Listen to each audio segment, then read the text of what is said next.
This episode is brought to you by the Denver Art Museum.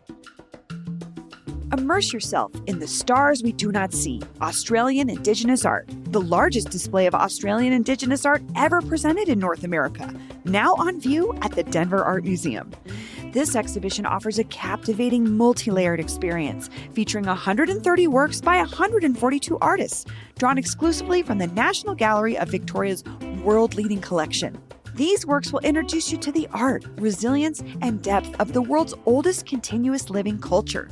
On view now through July 26th. Visit denverartmuseum.org to purchase tickets. This episode is brought to you by TaskRabbit. Denverites know how to work hard and play hard, but you don't have to do it all yourself. TaskRabbit has been helping Mile High City residents for over a decade with everything from furniture assembly to minor home repairs. Don't let that to-do list ruin your weekend. Use the TaskRabbit app to describe what you need and find a skilled tasker in your neighborhood who can take it off your plate. And TaskRabbit offers transparent pricing.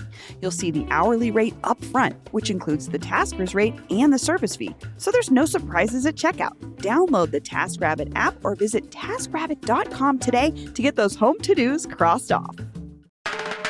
This is Your City Could Be Better, because it could be.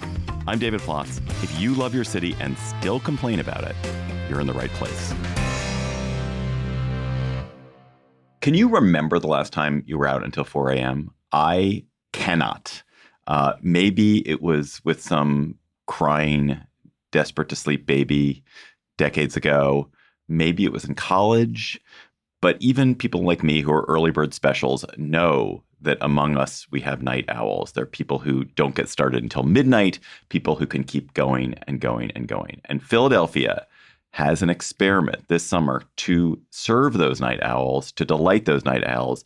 It's going to allow bars to stay open until 4 a.m. in June and July to accommodate the crowds of people, the surging crowds of people expected in the city of brotherly love for the World Cup games there and for the semi-quincentennial, the celebration of the 250th anniversary of the Declaration of Independence. So today on Your City Could Be Better, would your city be better if it allowed really late nights and more partying? CityCast Philly host Trenae Nari, welcome to Your City Could Be Better. When was the last time you were out until 4 a.m.? David, thank you so much for having me. The last time I was out at 4 a.m., the year was 2010. The city was New York. I was single, no kids, 20-something. And my friends from Philly, they actually came down to visit. And I took them to a restaurant, a Jamaican restaurant in Manhattan. And we just danced the night away. Afterwards, I ran to an ice cream truck because I needed something on my stomach. I know it's like, ice cream, what? And I know for sure we saw the sunrise at 6 a.m. when we crawled out of the subway back to my apartment. Can I do that nowadays? Absolutely not. But like, it's so memorable for you. It was like a night. It was an amazing night for you. Okay. Yes. All right. So maybe that's going to happen for thousands of people in Philadelphia. So what time are bars in Philadelphia open till right now? So the latest ones stay open till 2 a.m., right? And there are a few after-hour clubs sprinkled in various parts of the city that might stay open after. But generally speaking, the last call is around 1:30. And then it's kind of like, you don't have to stay here, but you got to get out. And so the law says they've got to shut down at 2. Yes. And does the city, like if you walk around downtown Philly or to, cool neighborhoods in Philly now, you probably don't know this because it sounds like you're like me, you go to bed at 10 or something. But in what time does the city kind of shut down? Is it really going till 2 on Fridays and Saturdays or not really? It really shuts down earlier. It depends on what we're talking about. So kitchens at the restaurants close around 10 p.m. and then the bars are like 2. If you go to like a neighborhood bar around the corner from your house, they might close around midnight or even 11. But yeah, generally speaking, I would say the nightlife that does exist, it's definitely 2 a.m. And so do people feel like Philly is a good place to party? It's just different. It's different from since the pandemic. I mean, we've struggled just to get like businesses popping during the day. And the nightlife kind of went along with it. Some places that, we used to party in the clubs we used to go to, they just don't exist anymore. They never came back after the pandemic. There were a lot of concerns about safety over the years. And then we got to talk about those food options. A lot of the Wawas are gone. The big Wawas, they're gone. And so You say Wawa like everyone knows what you're talking about. Just explain what Wawa. Oh, people Wawa is don't what know I would what call Wawa a is? 7-Eleven. or It's like a 20. it's a 24-hour place. You can get gas, you can get some hoagies, you can get anything you might need to sustain yourself after 4 a.m.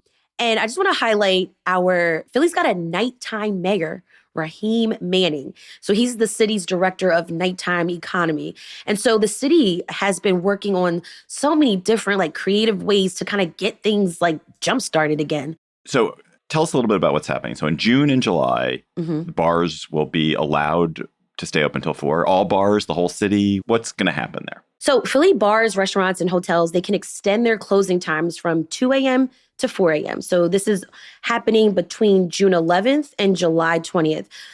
But they have to apply for a Philadelphia 250 permit from the Pennsylvania Liquor Control Board.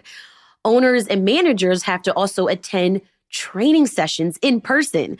And the application was $500, and that was all due April 14th. So if you didn't do it, it's too late. The other part of this, like I said, is the training.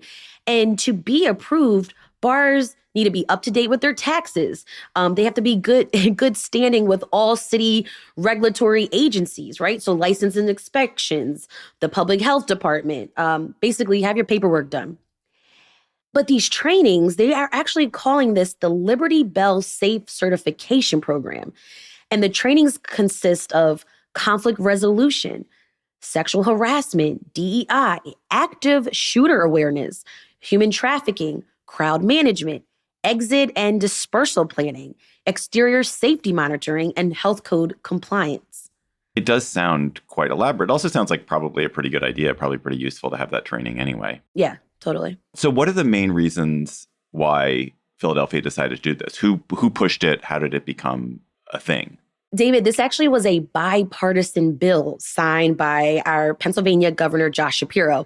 And if you know anything about Pennsylvania politics, you know that our lawmakers do not agree on many things, but they did recognize that tourism has been down in recent years. And so there are so many big bets on these big events this year. So the projections are that, increased tourism, more dollars flowing through our economy. And like I said, the bill was bipartisan, no brainer to help businesses capitalize off this moment. And this actually wasn't the first time that Harrisburg granted us this extension. Back in 2016, when Philly hosted the Democratic National Convention, these establishments were allowed to stay open until 4 a.m., but you had to have hosted an official DNC event. So it's going to be interesting. Some bars are choosing not to apply. They don't see how this summer is going to just magically change their lives financially. And some question even if all this effort is even worth it. Yeah, I mean, it would just be 2 extra hours. It's not a huge difference. I mean, if you can already stay open until 2. And so this was not the city itself. This was the state had to change the law for this. Right, because our liquor laws are connected to the state. But it's just for Philly. It's not for the whole state. No, just for Philly at this time. Mm-hmm. And what is it that's happening in Philly that makes this 4 a.m. close make sense? Is it, for example, if you're coming to see the Liberty Bell, it wouldn't have thought it would matter whether you could go out till 2 or 4. I don't think your history buffs are not 4 a.m. people. I wouldn't have thought. Maybe they are. Totally.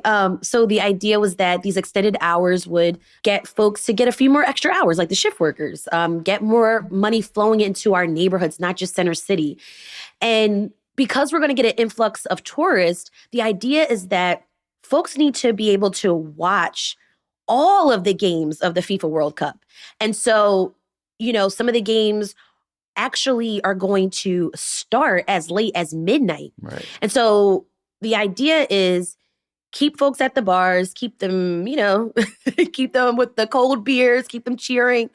And a lot of our visitors from around the world, internationally, their culture is to, start the party at midnight, at 1 a.m. And so keep the bars open is sort of the idea.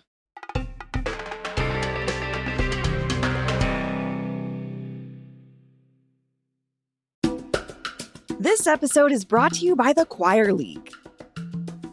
Denver Choir League is a social choir for young and young at heart professionals. The Denver Choir League invites you to join them for a one-night-only performance of Rebel, Rejoice, Repeat. This will be a soul-igniting evening of song in partnership with Lonnie Norwood and the extraordinary Uniting Voices Chicago Youth Choir. The event will also feature a stellar lineup of musical talent, including brass players from the Denver Municipal Band. You'll hear stirring spirituals, freedom songs from South Africa, a beloved gospel anthem, and other musical surprises that invite everyone to lift their voices. This will be an unforgettable night that will move your heart and raise your spirits. The performance is on Friday, May 15th at the Central Presbyterian Church. Doors open at 6:15, performance is at 7, and there'll be a cash bar. Grab your tickets today at centraldenver.com/concerts. That's centraldenver.com/concerts. This episode is brought to you by MultiPass. Founded by event hosts for event hosts, MultiPass is the platform to sell tickets and memberships and build a connected local audience. When you sell tickets through MultiPass, your crowd can utilize the unique community chat feature that unlocks post-RSVP. This helps attendees connect and engage with each other. How cool is that? Plus, MultiPass solves cash flow issues with same-day payouts and has revenue-sharing tools built in, which automatically splits ticket revenue between producers, performers, and promoters. Use the promoter dashboard to boost attendance with built-in tools to add street teams and track performance. MultiPass also offers membership management tools to build loyalty with your own audience. Proudly based in Denver and deeply rooted in the local event and creative scene, MultiPass is designed to help everyone in the event ecosystem win, not just the platform. Learn more at multipass.com. That's multipass.com. So the people who advocate for this and who've supported this, sounds like it's bipartisan support. What is it they say is going to happen? You mentioned more shifts for workers. What else is going to happen? Happier tourists. Yeah, happier tourists. And also, like right now, our city lawmakers and state lawmakers are courting to get us to get the DNC back in 2028. And so, like, again, it's a big bet to keep these big events coming into the city. When you and I started talking about this, you mentioned some drawbacks. So what do people say are the drawbacks of keeping bars open till 4? What is the difference between keeping bars open till 4 as opposed to 2? Why is that going to be maybe a problem or not as good as it seems? Yeah. So, David, you know that Philly complains. And one of the complaints is about transit, right? And as we're recording this, SEPTA has no plan to extend services past 1 a.m. And so there's a deal right now Airbnb made with the city so that fans can ride the Broad Street line for free after the games. But what about the nighttime crowd after 2 a.m.? A lot of folks say that there's not going to be a lot of public transit. So then you would have to shift over to rideshare. It could be good for rideshare drivers, right? Prices might surge. They might get extra money in their pocket, but they have to stay up until 4, 4:30, 4:45, 5. If you're shipping people to the burbs, South Jersey, or even Delaware. But what's wrong with that? Like if the rideshare drivers make some money, the people who've gone to the bars are like, oh, I need to get home. So they're willing to pay for it. They're tourists. They're putting out money to pay for it. That seems fine. Why is that? Have you ever left a Phillies game, a Flyers game, a Sixers game, an Eagles game? The traffic is horrendous because there's not a lot of options right now with SEPTA. I have never left any of those games because I would never go to a Philly sports event because I'm a regular, normal person. Well, the traffic is horrendous, right? And we've got a lot of small neighborhood streets. But at 4 a.m., the traffic's not going to be horrendous at 4 a.m. It's going to be, they're going to be people. They're going to be some people. It's not going to be thousands and thousands of people who are at the bars at 4 a.m. It's going to be some Will there extra be people. Thousands and thousands of people driving, doing rideshare? Those people have to stay up. They might not be night owls. It could be a problem, right? I'm just saying it could be. Okay, what else? What are the other drawbacks? Right. I said the Wawas, the food options. A bunch of drunk people don't have a lot of places to eat. There's not that many 24-hour diners anymore. Wawas are gone. There's I can count how many 7-Elevens are around the city. So the question is, I mean, if restaurant kitchens normally close around 10 p.m., do we have to keep staff on their feet to feed people, to keep the kitchens open? I mean, again, I believe in Yeah. capitalism, and one of the things that capitalism Okay. does is that if there's a need, if people are there and they want to buy a burger, someone smart is going to be like, I'm going to stay open so that I can sell people burgers. It seems to me like if it makes sense for restaurants, they will make a bet and they will stay open, and if it doesn't, they won't, and then people will be a little bit hungry, and so be it. Yeah, I'm also looking into like what will food carts and food trucks do? Are they going to be able to be around serving food at 4? I don't know yet. Any other issues that you see coming up with this? I mean, like I said, Philly complains a lot, and I know for sure that if people are stumbling into their Airbnbs or into the hotels at 4 a.m., someone's going to complain about the noise. That is definitely true. Someone will complain about the noise. Yes. That for sure will happen. This is really an experiment on not just the economics of Philly, but also transit, permitting, sanitation, gig economy, residents trying to sleep, and post-event cleanup efforts. Who's cleaning up all the throw up? Who's cleaning up the trash cans? That remains to be seen. And we'll see if this experiment works. I mean, hey, we are the city that started the experiment of democracy. I guess we can see this experiment. I mean, it seems to me like if I were working for the city of Philadelphia or the state of Pennsylvania, if I were in Mayor Parker's office, I would be like, we're going to make Philly just shine. Everything's going to be awesome. And they're going to have people, the trash crews are going to be working a little bit overtime during this period so that the streets look clean. And the cops are going to be out at night, checking in with your night mayor to make sure that things are secure and there's nothing too rowdy going on with the fans of the Uruguay World Cup team against the fans of the South Korean World Cup team. So I feel like it's a time to shine, and this keeping the bars open later will probably just help a little bit. I bet you don't have any major incidents from it. I think it's going to be looked back on as a success. That's my prediction. Oh, for sure. So one thing we like to ask people on Your City Could Be Better is what the lessons are for other cities. So what are the lessons of keeping the bars open late in Philadelphia? I mean, keep in mind, of course, that hasn't happened yet. But what do you think the lessons are for other cities? For any other city listening, steal this idea from us to support small businesses, support your restaurants, your bar scene, bring life back into the nightlife in your city.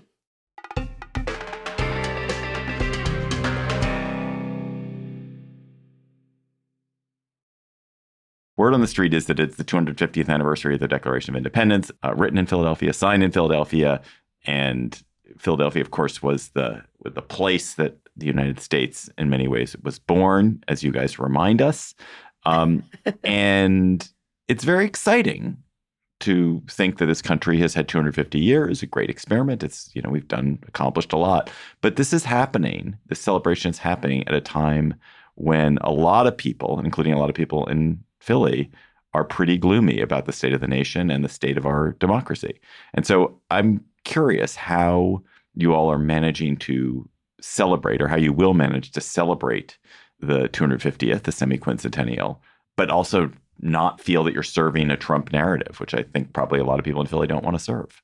I don't think a Philadelphian centers their life around any president's agenda. Let's put that out there. We've been celebrating since January. We're hosting these first festivals. So we're celebrating our beautiful city, the first hospital, the first volunteer fire company, the first African Methodist Episcopal congregation, the first authentic Chinese friendship gate. Do you have a different celebration for each of those? Was there like the first hospital celebration? You did that? Yeah. Those are different celebrations. Where was the first hospital? Do you know? Pennsylvania Hospital, founded by Benjamin Franklin. He founded everything. I bet he founded the first fire brigade, too. The first volunteer fire brigade, I bet, was Ben Franklin. Anyway, go ahead. Sorry, I interrupted you. No, all good. So sprucing up our streets, preparing to host block parties in our neighborhoods, and a range of art exhibits. We're going to have our annual Adunde Festival, which celebrates African-American culture in South Philly. We've got Philly Pride Festival along the Parkway, Juneteenth Parade in West Philly, and July 4th concert and fireworks show. It feels so good right now to be a Philadelphian. And of course, we got our sports teams, of course. And so the city overall is just modeling how to highlight the country's history without ignoring the nation's past. And to catch you up, there was an executive order from President Trump to remove mentions of slavery from the President's House, which is an outdoor National Historic Site over on 6th and Market Streets, where President George Washington lived, and he had 9 enslaved men and women working and living there. And the city not only fought these changes in court, which is still an ongoing legal battle, but now we get to celebrate Own a Judge Day, which will be celebrated on May 21st. And this is a commemoration of Judge, who was one of 9 enslaved people living there, working at the President's House, who managed to escape to freedom and was never caught after several attempts were made to bring her back to the Washingtons. So Philly is modeling how we can celebrate America without whitewashing its history and ignoring its cruel past. That's great. I did not know about Own a Judge Day. That's awesome.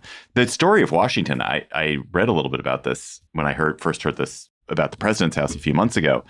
And it's outrageous. It's even more outrageous than just that they had enslaved people living there. It's that he would literally cycle his slaves up from Virginia to Philly and then back down to Virginia, because if they stayed a certain amount of time, they were eligible to be free. But as long as they didn't stay that long, they couldn't be petitioned for their freedom. And so it was just a very deliberate act on his part, which is depressing. I think I live in D.C. and of course we too are going to be one of the centers of the celebration of the semi-quincentennial, and it's been pretty heavily Trumpified. There's going to be a UFC fight, I think, on the White House grounds. There's going to be some kind of car race through the streets of D.C. There also is going to be some cool stuff. There's a very cool sounding state fair, and I am ambivalent because I find that his version of how to celebrate the country's history is probably not my version of how to celebrate the country's history. And I don't want to be too much part of it. On the other hand, this is a country we all share. It sounds like Philly is striking a good balance there. Yeah. And I would say, I think Philly just leans into folks who have over the years done a lot of community organizing, folks who are not afraid to speak up. And we've been having these honest conversations from City Hall to North Philly, South Philly, all around town. Trenae Nuri, host of CityCast Philly, thanks for coming on Your City Could Be Better. You can listen to Trenae every weekday on CityCast Philly. Thanks, David.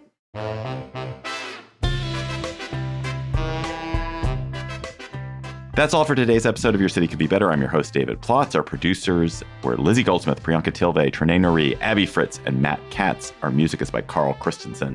If you are enjoying the show, why not tell your friends, rate the show, leave us a review wherever you get your podcasts. We will be back next week for another conversation about how your city could be better. Bye-bye.